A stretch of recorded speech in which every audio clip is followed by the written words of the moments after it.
Hi, my name is Herb Daly, and I'm going to give you another real estate tip today.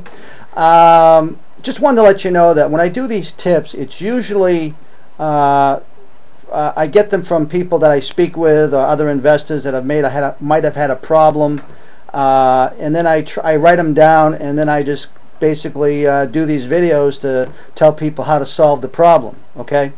Now, this particular tip has to do with a clause in a contract that I feel is very important.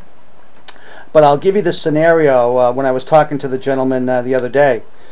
He said to me that he had a house under contract, and it was a pretty good discounted house. It was like 55, 60, 60 cents on the dollar.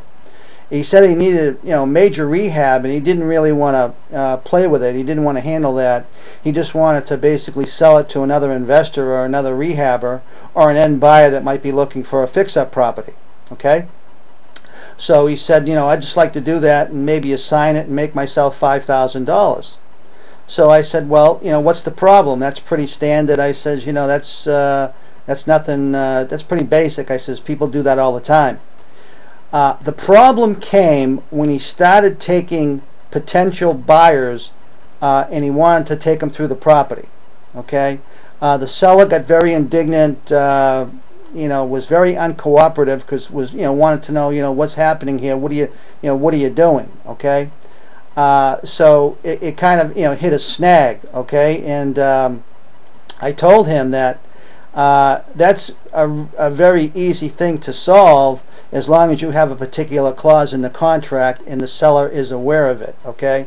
Now, before I get into that, another little tip, insider tip here, is that normally today, if you're going to go through a property and you sign up a contract with a seller, you want to go out and invest in a inexpensive digital camera, which you can pick up anywhere between $100 and $150.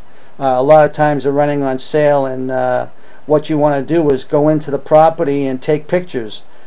Take one of the bedroom, the bathroom, the kitchen, outside of the property in front, and the back side of the property, or if there's any yard space or anything that may give value to the property, take a picture. So now, when you get home, you can just download them onto your computer. So when you're talking to potential investors about a property, you can just email them digital pictures, and this way here they don't have to really go over and inspect it.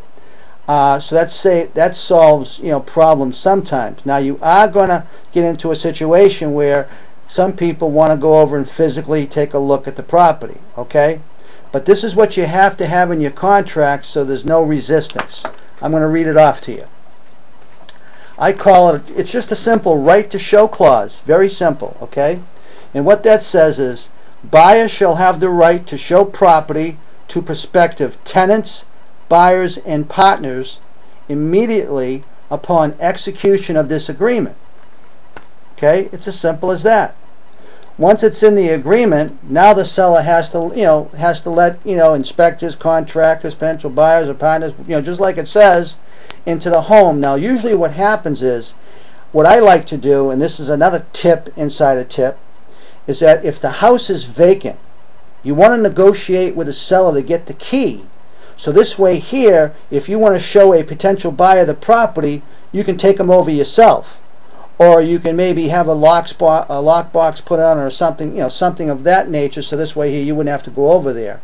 But so this way here, you bypass the seller. But if the seller is living in the property, just tell the seller, look, I'm just not going to, bring people over without notice. They'll probably want you to put a 24-hour notification clause in the contract to go along with it. So this way here, you call the seller up and say, Mr. Seller, I've got somebody I want to bring by the property. Would tomorrow be okay? Or what's good for you? And as long as they know that ahead of time, you shouldn't have any problem. But it's a pretty common mistake. I've seen it happen to experienced investors. It's just sometimes you just don't think of it. I usually have it written in my agreement, or part of my addendum at all times. So this way here, the seller sees it. It's negotiated, and for the most part, they usually don't balk on that if you tell them up front. Hope you enjoyed the tip. Now go write yourself an offer.